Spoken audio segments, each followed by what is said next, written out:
트럼프가 집무실에 걸어둔 편지 하나가 있습니다. 바로 닉슨이 1971년 근본위제를 폐기하며 남긴 그 문서죠.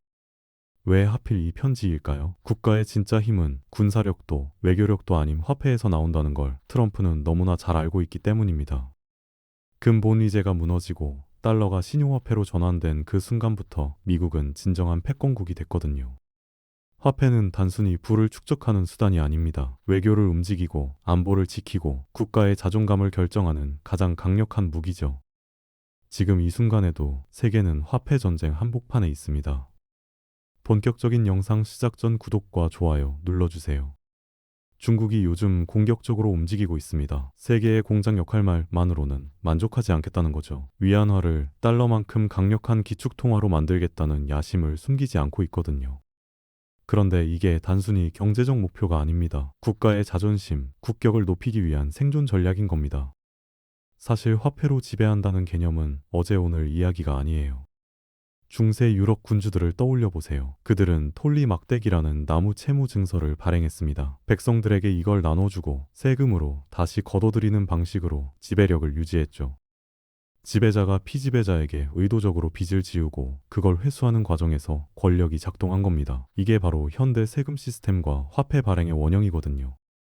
18세기 이후로는 이 구조가 더 정교해졌습니다. 영토를 넓히는 것도 외교적 영향력을 행사하는 것도 결국엔 돈의 힘으로 귀결됐죠. 전쟁을 치르려면 군대를 먹여 살려야 하고 동맹을 맺으려면 경제적 유인을 줘야 하니까요. 그래서 중국이 미국 모델을 따라 하려는 겁니다.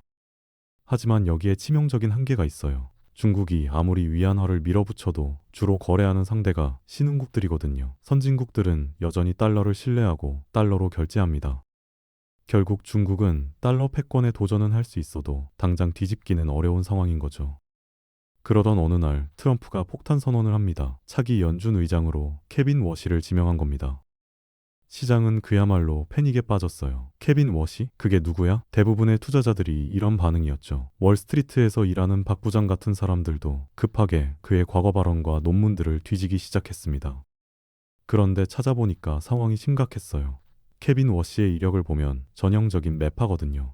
인플레이션을 극도로 경계하고 물가가 조금이라도 오를 기미가 보이면 바로 금리를 올려야 한다고 주장해온 인물이었죠. 더 충격적인 건 양적 완화에 대한 그의 입장이었습니다. 그는 중앙은행이 시장에 돈을 마구 풀어붓는 걸 매우 부정적으로 봤어요. 이건 시장 원리를 왜곡하는 거다. 장기적으로 부작용만 키운다는 식으로 계속 비판했거든요. 이 소식이 퍼지자마자 주식시장이 요동쳤습니다. 특히 기술주들이 폭락했어요. 투자자들 머릿속엔 하나의 생각만 맴돌았죠. 금리 인하는 물 건너갔다. 채권도 팔리고 금도 팔리고 난리가 났습니다. 다들 이해가 안 됐거든요. 금리 인하를 그렇게 원하던 트럼프가 왜 하필 긴축 성향이 강한 사람을 선택한 거냐는 겁니다. 논리적으로 맞지 않았어요. 하루 만에 시장은 공포에 질렸습니다. 그런데 시간이 좀 지나니까 사람들이 냉정을 되찾기 시작했어요. 잠깐, 뭔가 우리가 놓친 게 있는 거 아니야? 본질을 다시 들여다보기 시작한 겁니다. 그때 폴 크루그먼이라는 노벨 경제학상 수상자가 SNS에 글을 올렸습니다. 케빈 워시는 정치적 카멜레온이다. 상당히 직설적인 비판이었죠. 크루그먼은 학계에서 목소리가 큰 사람이거든요. 그가 이렇게 공개적으로 비판했다는 건 뭔가 확실한 근거가 있다는 뜻이었어요. 실제로 케빈 워시의 과거 행적을 보면 의문이 생깁니다. 민주당이 집권했던 시기를 떠올려 보세요. 당시 워시는 양적 완화를 맹렬히 비난했어요. 중앙은행이 돈을 마구 풀면 시장이 망가진단, 인플레이션 위험을 너무 가볍게 본다면서 학자로서의 원칙을 강하게 내세웠죠. 그의 논문과 칼럼을 보면 정말 독하게 비판했거든요. 그런데 재밌는 건 조지 부시 행정부 시절입니다. 워시는 그때 경제자문관으로 일했는데 태도가 완전히 달랐어요. 재정 지출을 늘려서 경제를 부양해야 한다고 주장했습니다. 정부가 적극적으로 나서서 돈을 써야 한다는 논리였죠. 민주당 때 하던 말과 정반대였던 겁니다. 이걸 보고 크루그먼이 칼을 뺀 거예요. 결국 공화당이 집권하며 돈 풀자고 하고 민주당이 집권하면 돈 풀지 말라고 하는 거잖아. 이게 학자의 태도냐? 실제로 많은 경제학자들이 고개를 끄덕였습니다. 정치적 성향에 따라 입장을 바꾸는 게 너무 노골적으로 보였거든요. 하지만 트럼프 입장에서는 이게 오히려 장점일 수 있습니다. 자기 정책에 협조할 사람이 필요한데 워시는 그런 정치적 감각이 있는 인물이니까요. 학계에서 아무리 비판해도 트럼프는 신경 쓰지 않을 겁니다. 오히려 자기 생각대로 움직여줄 사람을 찾은 거죠. 그렇다면 정말 케빈 워시가 의장이 되면 금리 인하는 끝나는 걸까요? 전문가들은 다르게 봅니다. 당장 정책이 180도 뒤바뀌진 않을 거라는 거예요. 왜 그럴까요? 연준이라는 조직의 특성을 이해해야 합니다. 제롬 파월을 떠올려 보세요. 그가 연준 의장이 됐을 때 뭔가 바로 바뀌던가요? 아니었습니다. 파월도 연준 내부 투표권자들의 의견을 조율하는데 1년 넘게 걸렸거든요. 연준은 한 사람의 독재 기관이 아니에요. 의장이 있긴 하지만 실제로는 여러 명의 총재들이 함께 투표해서 결정을 내립니다. 이들은 각자 자기 지역의 경제를 보고 판단하고 나름의 철학이 있어요. 의장이 내일부터 금리 올린다고 해서 다들 따라주는 구조가 아니란 겁니다. 더군다나 연준 내부엔 수십 년간 쌓인 조직 문화가 있습니다. 급격한 변화를 경계하고 데이터를 철저히 분석하고 신중하게 움직이는 게 이들의 DNA거든요. 케빈 워시가 아무리 매파적 성향이 강해도 이 문화를 하루아침에 바꿀 순 없어요. 물론 속도 조절은 가능합니다. 예를 들어 물가가 예상보다 높게 나온다면 금리 인하 폭을 줄일 수 있죠. 0.5%포인트 내릴 계획이었는데 0.25%포인트만 내리는 식으로요.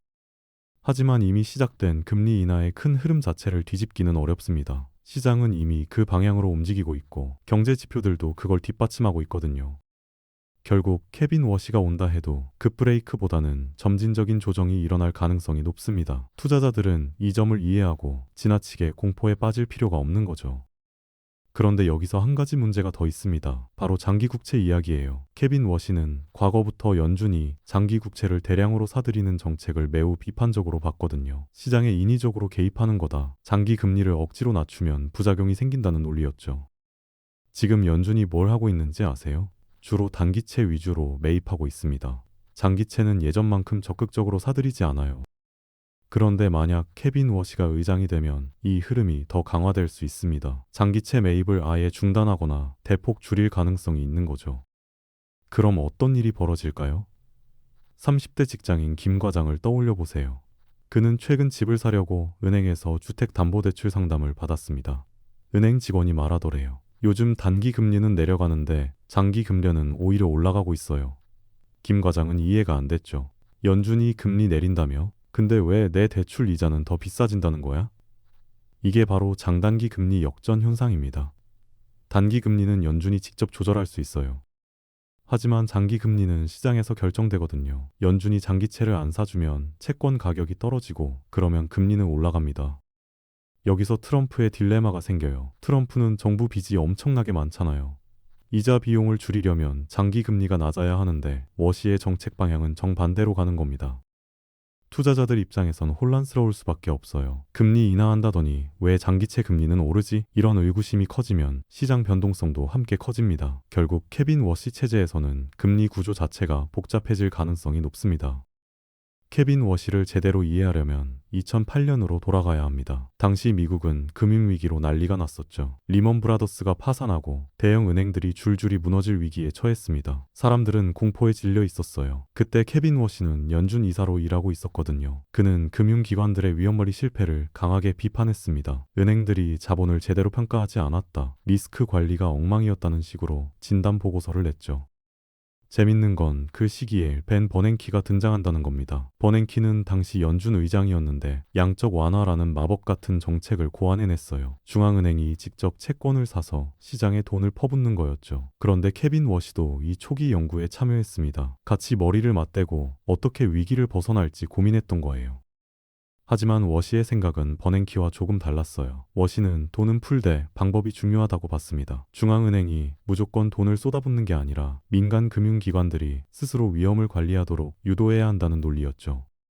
쉽게 말하면 이런 겁니다. 물에 빠진 사람한테 구명조끼를 던져주되 헤엄치는 법은 본인이 배워야 한다는 거예요. 연준이 계속 안아주면 은행들은 또 무책임하게 행동할 거라고 봤거든요. 그는 시장 참여자들이 신중하게 판단하고 자본을 효율적으로 쓰는 게 장기적으로 경제에 훨씬 좋다고 믿었습니다. 중앙은행의 직접 통제보다 민간의 자정작용이 더 중요하다는 철학이었죠. 이게 바로 케빈 워시의 핵심 사상입니다. 그런데 벤 버냉키의 생각은 어땠을까요? 버냉키는 단순했습니다. 금융기관에 돈을 쏟아부으면 그 돈이 자연스럽게 실물 경제로 흘러갈 거야. 은행들이 돈을 받으면 기업한테 대출해주고 기업들은 그 돈으로 공장 짓고 사람 뽑을 거라고 믿었죠. 하지만 현실은 전혀 달랐습니다. 은행들은 받은 돈을 실물 경제에 투자하지 않았어요. 케인즈 경제학 관점에서 보면 이건 당연한 겁니다. 생산성 낮은 제조업에 투자하는 게 아니라 수익성 높은 곳만 골라서 돈을 넣는 거예요. 금융기관들은 자선단체가 아니거든요. 돈을 벌어야 하니까 가장 빠르게 이익이 나는 곳에만 집중합니다. 그게 바로 역선택이에요. 정작 도움이 필요한 제조업이나 중소기업은 외면받고 이미 잘 나가는 IT 기업이나 부동산 쪽으로만 돈이 몰렸죠.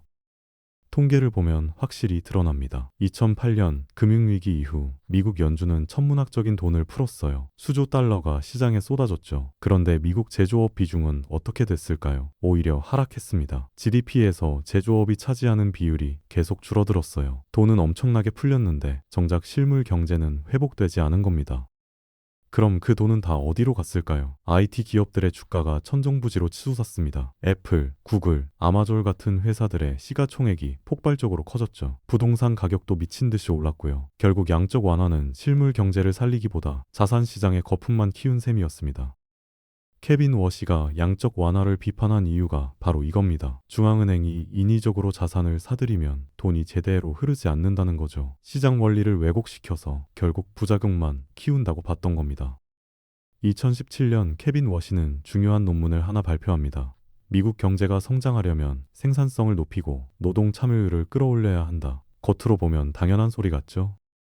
하지만 그가 지목한 주범이 흥미로웠어요. 바로 높은 세율과 복잡한 규제였습니다. 워시는 이렇게 봤어요. 기업들이 왜 투자를 안 할까? 세금 떼고 나면 남는 게 없으니까. 왜 사람들이 일을 안 할까? 일해봤자 세금으로 다 나가니까. 특히 한계 세율을 강하게 비판했거든요. 소득이 늘어날수록 세율이 급격히 올라가면 사람들이 더 열심히 일할 동기가 사라진다는 겁니다.